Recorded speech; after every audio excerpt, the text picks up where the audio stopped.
Hello, this is the new edition of the Sophie Scholl Society. No longer a monologue, but a dialogue, a discussion about the two forbidden subjects. What are they?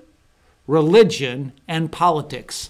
Sophie Scholl, the brave young woman during the Nazi regime who joined with others to form the White Rose Society. And in that society, they loved discussing theology and philosophy, but came to the realization it needed to be taken into the public sphere, that is, the political sphere. And as they did that, they recognized that the things that they were saying could cost them their lives. And indeed, it did. As a youngster, 20-year-old, Sophie and those in the White Rose lost their lives simply for presenting political ideas that were contrary to the Nazi regime. So as we do this conversation today, I feel like a quote sums it up so very well. And it was a quote given by one of our guests today. And it's this quote by Ryan Fournier, who happens to be a millennial. I believe he's in his 20s. And this is what he said. Being taught to avoid talking about politics and religion has led to a lack of understanding of religion and politics.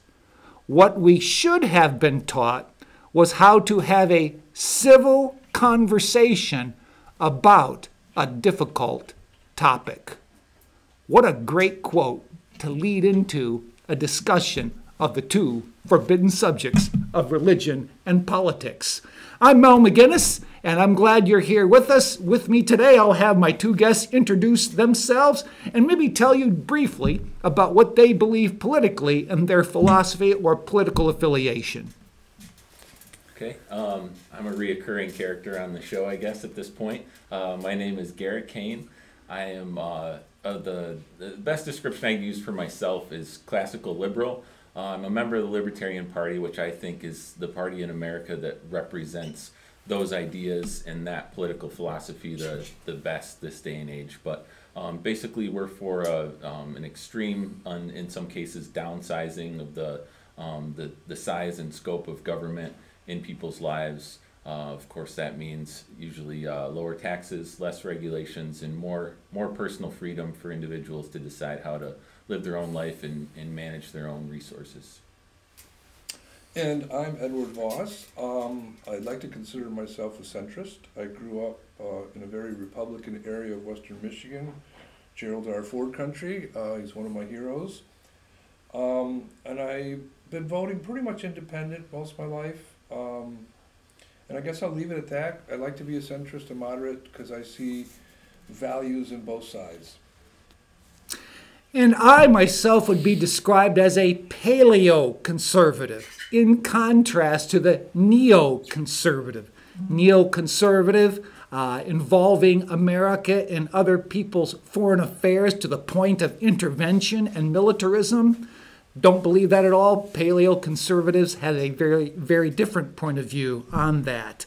Also, I don't believe big government should be used to introduce certain philosophies or certain agendas into the public sphere. Keep the federal government very limited. You could call myself a conservatarian in a sense. Probably the political party I would most line up with nationally would be the Constitution Party, though in New York State I belong to what's called the Conservative Party. By the way, to start out with a quote, I'll lead with mine first. My quote says this, by the way, from a very famous philosopher. See if you can get who it is. The price good men pay for indifference to public affairs is to be ruled by evil men. Let me say that again. The price good men pay for indifference to public affairs is to be ruled by evil men. A reason why I selected that is when you look at the pamphlets of the White Rose Society that Sophie and her associates put out, one of the things they said was this. Dissociate yourselves from national socialism gangsters. Cast off the cloak of indifference you have wrapped around you. Even in that day and time, when we saw National Socialism so much in power, the German people, they said, were indifferent to what was going on when they were experiencing a war on two fronts. The front of the Soviet Union and, of course, the front of the Western Allies. So I thought that was a very interesting quote by the philosopher Plato. Goes way back in time. You and me must be on the same wavelength, Mel. Oh, yeah? I went way back for my quote. Okay. Too. Seeing that I quoted a millennial last time, I went back to a gentleman who is precisely 1,619 plus 1 day years my senior. And the quote is, you'll probably be able to guess it, Lex injusta no est lex. It has something to do with law, but after that, I'm stumped. Okay. The translation is, an unjust law is no law at all. Augustine of Hippo. Wow. St. Augustine said that. Yeah, interesting. Very good. And by the way, why'd you have that quote? It came up in a book I was reading by a friend of mine, James Ostrowski, who's been active in the liberty movement for almost since the beginning of the Libertarian Party. He's 60, almost 70 years old now. He's practiced law in Buffalo, and he's written a series of books, kind of primers on the liberty movement, and this one is titled Progressivism, the Idea of Destroying America, and it was within that and a section of his book to where how he relates that progressivism conflicts with Christian morality, and it was within kind of the intro to that chapter. So no law or a bad law is how that An unjust law is no law at all. And Thomas Aquinas, I think, borrowed this quote, and Martin Luther King used it in his civil rights movement as well to, combat the Jim Crow laws and the policies of. Sure. Yeah. Yeah, it's interesting. Here, a theologian, Augustine, interjects himself into political philosophy. Mm-hmm. So you see theology, philosophy, engage one another in order to present itself into the public sphere, the public political sphere. Interesting. Yeah. Ed, do you have a quote that you'd like to share? Well, there's so many different quotes. I really like the two that you started out with, and my background is my parents were teenagers during the war, and my mom was almost assassinated a couple times for harboring Jews and people in the underground living on a farm about here from downtown Fredonia from the German border in the last year of the war. She lived there so her family could use her ration card. And so I've got an affinity to some of that history. But my quote's a little different, but in the same vein, but a little more, I guess I would call it progressive. The test of our progress is not whether we add more to the abundance of those who have much. It is whether we provide enough for those who have too little. And I've rephrased that in other ways, that the test of our progress as a nation is not whether we add more to the abundance of those who have much. It is whether we provide enough for those who have too little. Franklin Delano Roosevelt. And do you know what time he said that, or what? My guess is he said that probably prior to World War II. Okay. The Depression was going on, and he was throwing every dart at the wall he could throw to see what would stick out. The unfortunate stock market crash and the millions of people that were out of work, and so that was his. Actually, that's carved in granite in D.C., along with many of his other famous sayings, and it's one that really struck me. And what is it about that quote that you wanted to bring here today? I'm glad that you're doing this, because I grew up in a culture where discussing was extremely important, and I never shied away from politics and religion. I grew up in a John Calvin Christian Reformed environment at Calvin College background, and I was always taught to question. And so my elders would always, and my parents and their friends and colleagues would always talk about the sermon and what about this and what does this mean and what that mean. And so I've always loved the intersection of politics and religion, because as I'm thinking about it, even now, when Jesus was before Pontius Pilate, that's politics and religion all at the same time. Yeah. It very much is. And when we recognize the power play that's going on there and the humility and other things, we have a lot to learn.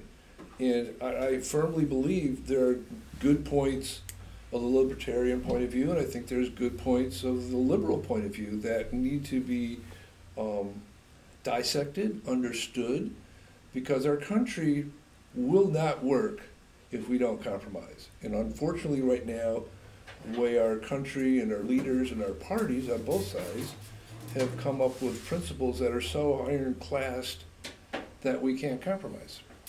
And that is a serious problem. And where do you feel like that aspect of compromise is playing out in the political arena today? It's not. That's the problem. Oh, okay. Or what issues are not finding any kind of compromise or middle ground? Pretty much a lot. I mean, well, our whole tax system, for one, is grossly unfair. And that, if there's a really there's a really good book by Robert Reich that I read a couple years ago called Saving Capitalism. It's a very good book, and it shows you how the free market system isn't really free. It's set up by the laws of our government to help those in power. And who's in power? Exxon, Yep. all the corporations, Apple, everybody. You know, he talks about the fact that these multi-million-dollar corporations can give hundreds of millions of dollars as a tax write-off to where? Private colleges. Okay, they give them to Purdue, they give them to Harvard, and not to the public schools. So the cost-benefit ratio for a student going to school, if he goes to a public school, public university, University of Michigan, for let's say, or any good public university, the amount of income that he has available to him in grants and in scholarships are so much less than it is for going to a private institution, which may cost you $80,000 a year, Right. but you get benefits from that. And the students get, so he aggregated out a philosophy, he figured it out. It said on average, people that go to these really expensive colleges, they have $54,000 more at their disposal because of what the school gives them than someone going to a public university, whether it's Wayne State, and I know Michigan because I'm from Michigan. Yeah. Right. And so that was just an example that he had, and there's many of them. You know, even our economic system right now, the CEOs, how are they paid? Stock options. Yep. Okay, so what do stock options do? Hell, if their stock goes up, they make hundreds of millions of dollars. They don't care about the community. Whereas in the 50s and the 60s, the CEOs cared about the community. They knew the workers in that community by name. They wanted to build up the community. And what do the CEOs do now? Stock options. Right. Okay, and that's how our tax structure has been developed over the decades. Yeah. And we need to, like in your first quote, get involved. Because if we don't get involved and we don't read and we don't understand what's going on, we're getting hoodwinked. Yeah. I mean, the way I see it, Ed, is that we've developed a third class, right? So there, you can say there's a spectrum between low class, middle class, upper class, but that distinction, I think we all can agree, is becoming less and less, inequality. But there's a class outside of that, I think, which is the political class. And like George Carlin said, it's a big club, and we ain't in it. Oh yeah, absolutely. And it's not because it's because we're apathetic, though. It's our own dang It's our own fault fault. that we're not in it. Your first quote said. But what's the way I see it is that, and like I got to pick up that book, Saving Capitalism, because the way capitalism's portrayed now, it's more cronyism than it is capitalism, and the cronies and the big business people and the lobbyists have gotten a hold of these giant levers of government and of regulations, and of course they're stacking the deck. So you get into a chicken and an egg type of argument, you know. But in the 80s, I read, and I remember in the 80s, it cost $5,000 a day for a senator to raise money to get reelected. Yeah. And now it's more than that. So what does he do in Congress when he's there? He goes to all these little fundraisers and all these lobbyist groups because he's got to raise money to get reelected. Yep. Not never-ending reelection campaign. Exactly. And it's, I mean, I guess the point I was trying to make earlier was that the form that we have now is giving capitalism a bad name. I mean, I don't, obviously there's some, you could argue that there may be some inherent pitfalls of free market capitalism, but what we have now I don't think resembles anything close to a true form of capitalism. I learned from my daughters who love history, because I love history, and they were in college, and they learned, one of the things they taught me was that the Monopoly game was invented by a teacher to teach people about the ills of capitalism. Really? In the 30s. And then another person picked it up and made it what we know today. I watched a documentary which was really good. I highly recommend it. It's called Park Avenue. And it's the contrast of the millionaires on Manhattan and the people that live in the Bronx working 3 jobs. And the sociologist decided to have an experiment with a Monopoly game. And he went to all the colleges in the country. And this was the game. You can play it any way you want. We need 6 or 8 people, but there's only one rule. Only one person gets to collect $200. How are you going to play the game? Go play it. And he wanted to study what would happen. 99.9% of the time, the winner won everything. There was no benefits that was bestowed on the players because of friendship or anything like that. It was just, oh, I'm here to win. And the sociologist didn't tell him you had to win or lose. He didn't tell him what you had to do with the money. He just said, only one person is going to collect 200 and see what happens. Oh, there was a cash prize? No, for when you play the Monopoly game, you go every around time the you board. go around, you get $200. So only one person would get that. Out of 3 if or you're 4 playing players. with 6 or 8 people, everybody's going around the board. The same person every time. But there's only one person that gets to collect 200. And he wanted to see what happened. And so that was an example to me, and as I see that too, yeah, capitalism is great if you can keep collecting your $200. But if you can't, because of laws, inefficiencies, where you're born, because you don't have a good brain or whatever it is, you know, we tell everybody, pick yourself up by your bootstraps. Well, what if you don't have boots?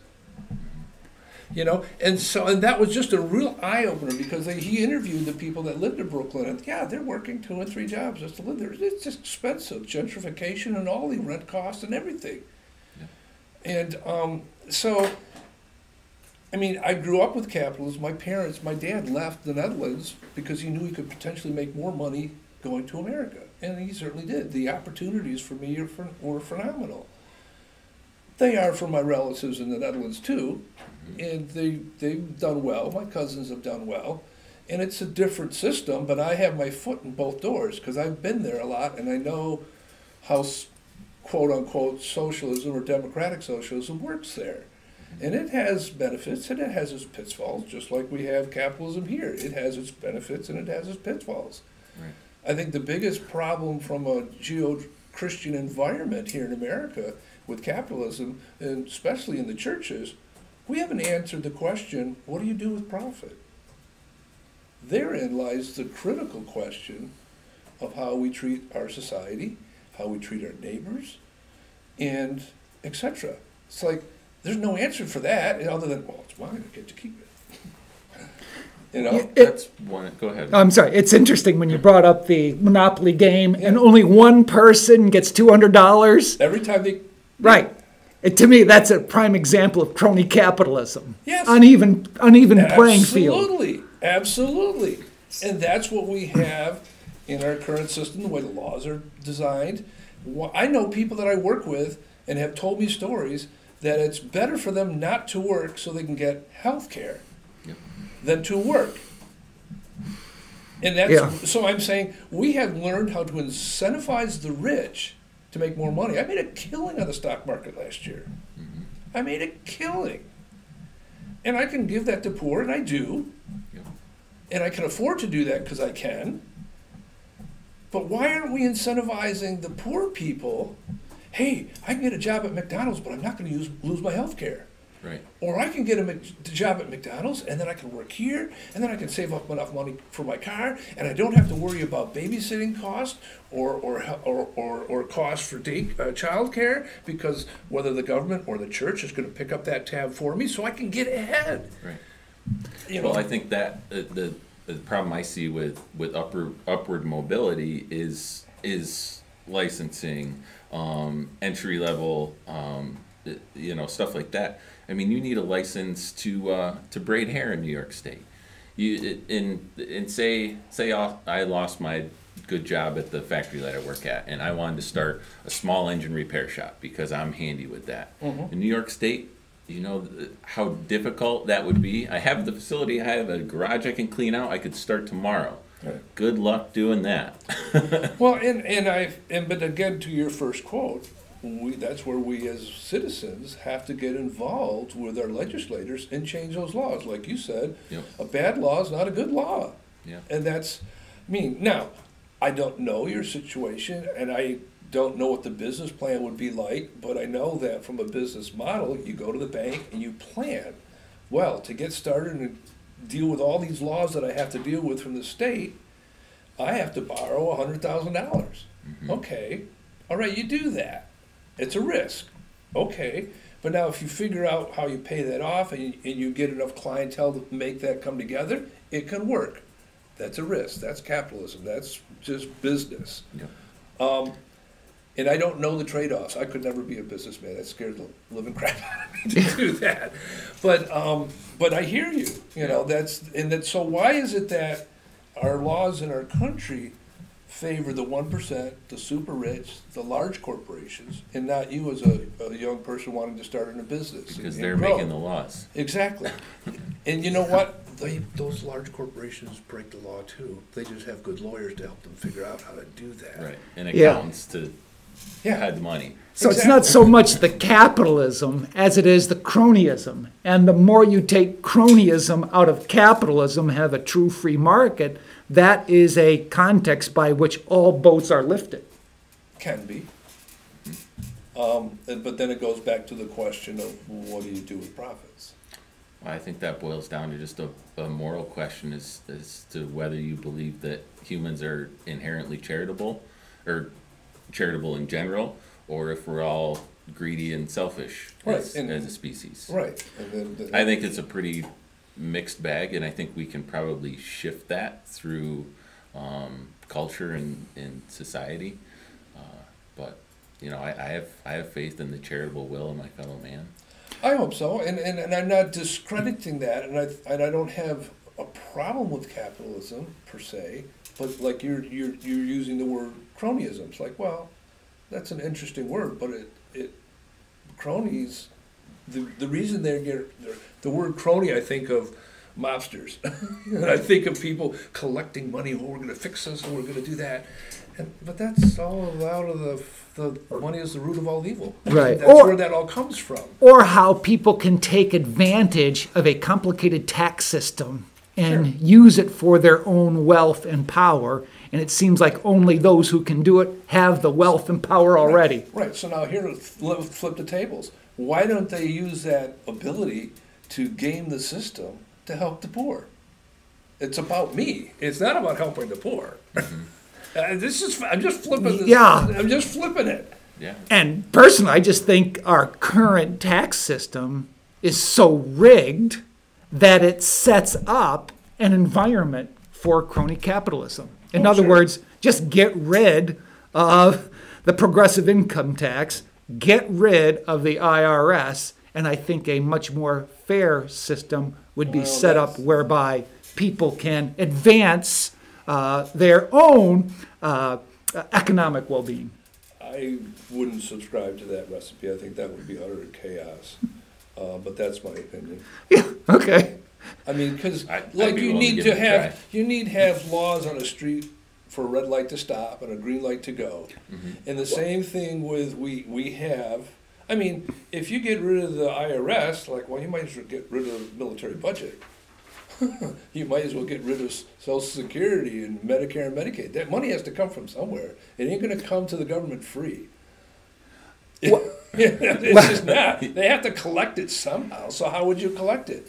Now you could, I suppose, collect it with a sales tax if that's that's in lieu of the IRS thing, and that's certainly a possibility. Unfortunately, I would think you might want to have some loopholes for the poor because they'd be really paying an awful lot on sales tax that they couldn't afford.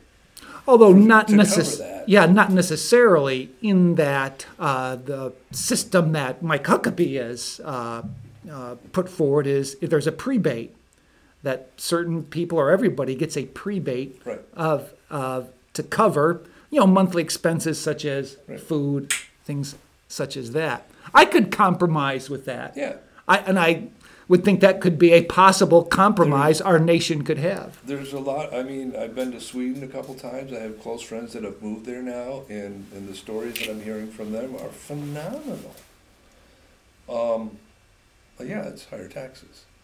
Their daughter just had a grandchild. Actually, they have 2 grandchildren now, and she's a teacher there. And her first child, she's born, 440 days off at 80% pay. Wow. To stay home and help raise their 1-year-old child. And when the doctors and the nurses come and she has problems, nursing or other issues, she doesn't have to go to the hospital. They come visit her. And that's part of the healthcare system. And part of the reason my friends moved there is because they realized that their children were going to grow up there and married people there. And if they went when they're healthy now and worked in Sweden for 4 years, they would have full coverage of health care in Sweden after 4 years. And yes, you pay for that. I'm not saying you don't. Right. Okay? The same for my family in the Netherlands. But you don't have bankruptcy issues over health care. You don't have the stress of, oh crap, I've got cancer and I've got to go to this and I don't have the money to do all this stuff. I'm going to go bankrupt. Or going into a nursing home which bankrupts you. You don't have that. You have higher taxes? Yes, but that's what that pays for. And I think if something like that was tried in this country, I would be willing to compromise with respect to each state deciding for themselves what they want to do with health care. And I don't know if that could work. I mean, it might, but when you look at the federal government and the trade commission laws, that would be kind of difficult for corporations to be able to handle the legal system of the different states. I think that would be a situation where legally it would be best if that was universal. I mean, I understand what you're saying, but you've got people now from an economic point of view, people would be leaving some states and going to others. And you don't really want that to happen either. So I think in a way it should be probably. I would. Think that would be a great experiment because you would find out through people, basically voting with their feet or their U-Hauls what works and what doesn't. But then you've got a situation where there's a lot of poor people that can't move because of the state or their work conditions where they'd like to, and they can't, or other issues. I'm not sure. You're assuming that the states that have failed policies stay static, though. I mean, if we're reactive to that, say, oh, well, look what Kansas is doing, that's working great. The New York changes to what Kansas is doing. Currently, there's a lot of states in our country that have decided not to embrace health care from the Obamacare, the Medicare aspect of it, to supplement that themselves so that their citizens could get better health care. Okay? And so there's already a disparity happening between some states and other states. Now, I don't know how many of those people are leaving or not leaving, but it's not healthy for them. And then that's the sad part. We talk about being made in the image of God. That means we are all valuable. And you are my neighbor. So if you got a good healthcare system, I should have it too. And how come I don't? Well, what's wrong with me? well, my skin's a little different, or color, or whatever. You know, you can't really do that. And you shouldn't. And there's no reason why we should. I mean, you know, especially with the commerce laws of our country and the federal government, I think that's where you want some unity because, you know, healthcare, I don't have an easy answer for healthcare. I'm not saying that I do, okay? Mm-hmm. But if I could design one, I would say this. No issues with pre-existing condition. Everybody can see their doctor. And I don't care if there's private insurance or government insurance. You all get to have it. Okay? Now, how much does that cost? My grandfather, my dad's dad, living in the Netherlands, made a lot of money. And he had free health care. But because he made so much money, he had to pay more for it. Mm-hmm. Because he was over the six-figure income bracket. Whereas my other aunts and uncles who made average living, they didn't have to pay more because it was part of their taxes. Yeah. And so it's a graduated system that should and could work if we had our heads together and compromised. I'm not so worried about the cost, although I am. I mean, I think, you know, comparing to the Scandinavian countries to the United States, we have a much higher population, much more income inequality overall to start with. My concern more than the cost is what will happen to the quality. If we provide this, you know, across the board healthcare for everyone, it's going to create a two-tiered system. We already have a two-tiered system because the poor people don't go to the doctor because they can't afford it. So I will guarantee you that when we have full coverage, there will be great lines. And you know why? Because we don't have enough doctors at the pediatric level and at the family doctor practice level because our doctor system is, if you're a specialist, you'll make more money. Mm-hmm. So we don't have enough doctors to go to a full-fledged, everybody can go see the doctor system. Right. And I don't think you'll be able to pay doctors enough to get quality health care. Well, I would disagree with that to a certain degree because right now they are getting paid exorbitant prices. Wages. They are. I mean, a good doctor is getting paid good $200,000 or more a year. Okay, and in Jamestown, if you make $100,000, you're living high on the hog in Jamestown. Let me tell you. Yep. Okay, other cities it's a different system. I have friends whose children have become doctors, and you know, even though she's only working part-time and she has her second child now, she's being able to pay off her student loans. So she's doing really good. And I've heard stories from the federal government or other healthcare systems where the doctors should be paid a flat salary, not based on how many patients you see, not how many referrals you do, not how many surgeries you do, a flat salary, which is mostly of the healthcare systems in Canada and Sweden and Europe. Doctors a flat salary, doesn't matter what you do. Now, if you're a specialist, yeah, you'll get paid a little more because you're a specialist, but it's a flat salary. Mm. My point is we should be able to learn from Canada, from Germany, from the Netherlands, from Spain, from England, and take the best of all. Why would we be so stupid and not do that? I mean, we can. I know there's good programs, and they have their issues, but I know for a fact that we will have lines because we don't have enough doctors. For me, I'm just skeptical of a government system that mandates and imposes what it thinks everybody should get paid. I don't disagree with that in a certain theory, but you have to put a cap on something, and if you don't, the costs are going to skyrocket. And what is fair? Well, the costs are already skyrocketing. Exactly. Because it's so heavily subsidized. Well, there's that and other things. I know it's very complex, but I know it is solvable. And there was a time in the 50s, for example, when our economy was just booming. I mean, it was the best economy this country has ever seen. Right after World War II, all the other countries, their manufacturing base is destroyed. But the tax rate on the wealthy was 70 to 80%, and they still made a killing. So we can do this. I know we can. And two, the government involvement in healthcare was far less than it is now.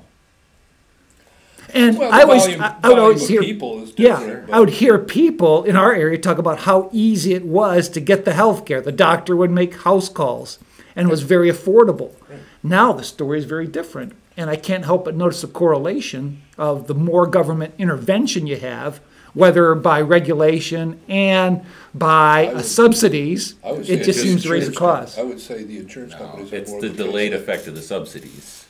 What Brings up a good What subsidies are you talking about? Medicare and Medicaid. Okay, how has that affected the doctors? It's Or affecting the price of healthcare. When you have a subsidized market, that inflates prices artificially.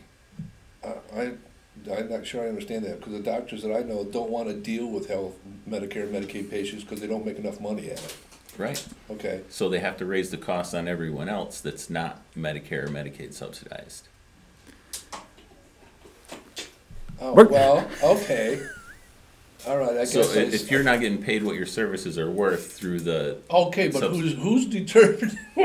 That's an interesting one. What your services are worth, because it's different from all the doctors, even though it's the same thing. and that's a Okay. huge issue too. There's no transparency.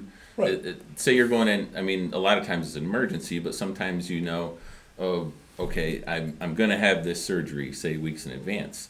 Try and get a price quote Yeah. from the hospital. No, I absolutely Yeah. agree with you. Yeah, I absolutely agree with you on that. And you can't even shop around if you wanted to. I mean, here we would if we had transparency. If you could say, okay, WCA, give me a quote on appendectomy. Hammett, give me a quote on Right, appendectomy. right.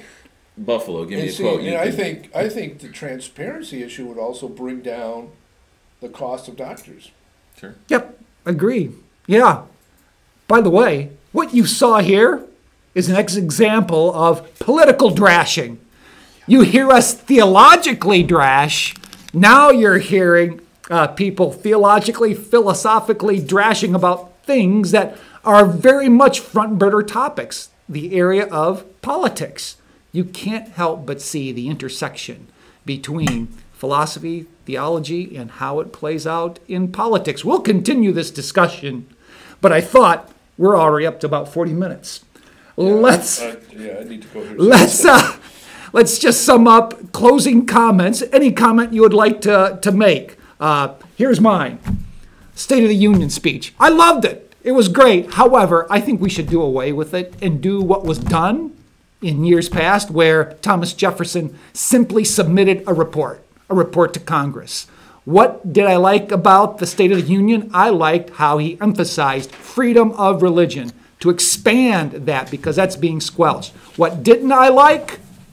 I didn't like more funding for education from the federal government. Now, I liked the black student getting a scholarship. I liked that black colleges got money, but it's not to be done through the federal government. Nothing in the Constitution is about education. Therefore, government needs to be completely out of it from the federal level. That's my 2 cents worth about the State of the Union. Really frustrated also that nothing was said about deficit spending and our national debt. That's a huge moral problem confronting our country now. Anybody else want to take closing comment about anything you want to make? Anything you want to say? I didn't watch the State of the Union address. I read bits and pieces. I would characterize it as the speech itself is political theater. And I 180 degrees opposite of where you're thinking on this, Mel. To me, I think of the government like the Amish families build barns for the couples that get married. It's something we are in a community and we work together to do it. And that's how I see government working in general. I was probably the most appalling aspect of the State of the Union address that I was aware of and saw was Rush Limbaugh getting the Civilian Medal of Freedom. That's, to me, is like giving the highest honor to Joseph Goebbels. I mean, the rhetoric of Rush Limbaugh has really destroyed discussions and talking about politics and religion and everything else. If you look at some of his quotes and the things he said on his radio shows over the years, I think that's just the worst thing that ever could happen for the kind of discourse that you want to have here on this show. And for him to get the Civilian Medal of Freedom for that is just an anathema to me. Garrett. Okay, well, yeah, we didn't get too much to the State of the Union address, and I'm in the same boat as Ed. I didn't watch it. I read most of it, not all of it, and it, you know, maybe kind of to mirror what Ed said, for me it was kind of a letdown because almost everything I saw that he touted as positive, I'm just thinking price tag to the taxpayers. We rebuilt our military. Well, we already had the most powerful military in the world. To me, you just said you just dumped a bunch more of our money into that. This program he wants to do in the inner cities, it's just glorified industrial and economic development, which is the same faults as any central planning and economic development. It's government tinkering with the markets that almost never works out in the favor of the everyday people and the people that they're trying to help. I did like the religious freedom, but besides that, all I saw were more dollars and more deficit. So maybe next time. And maybe next time we'll talk more about what was said in the State of the Union. And just as you heard our comments, you can see there's diversity of opinion, but that diversity expressed in civility. And that's what we want to emphasize as we have these continuing dialogues on the Sophie Scholl Society, which talks about those two